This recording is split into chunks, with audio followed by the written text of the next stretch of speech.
All throughout the Detroit bankruptcy battle, there has been intense debate over the Detroit Institute of Arts, whether the DIA can and should be forced to sell its works to help offset Detroit's insolvency.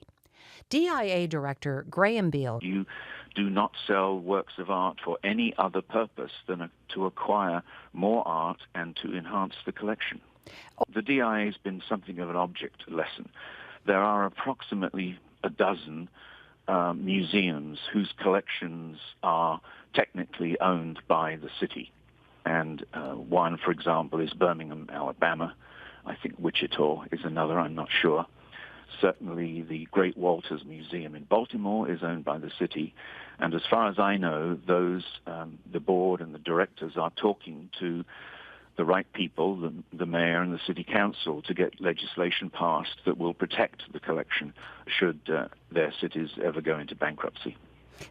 The notion that the collection would just be sold and entities like Syncora would get their pound of flesh, from my point of view, was not likely to happen at all. It was tipped off a couple of weeks ago that Syncora was giving up on the notion that the collection would be sold. Fidget is the biggest holdout, along with a handful of hedge funds and about 600 individuals. At what point, Director Beale, will you feel that the future of the DIA is indeed safe?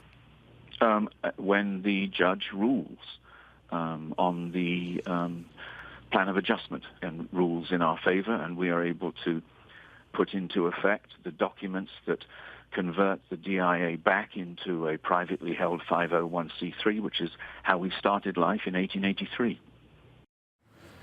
That interview aired over Michigan Public Radio as we waited for the DIA to open its doors. Clearly, we hadn't needed to hurry to make the 5-hour drive from Chicago before the treasures were sold to private collectors for their exclusive enjoyment. Still, the threat mobilized us to seize the moment and experience the visions of Bruegel, Rembrandt, Ruysdael, Blakelock, and of course, Diego Rivera.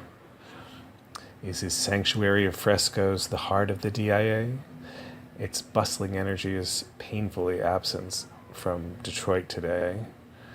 As Rivera warns, the capitalist machine is a god that can also destroy the lives and jobs she creates.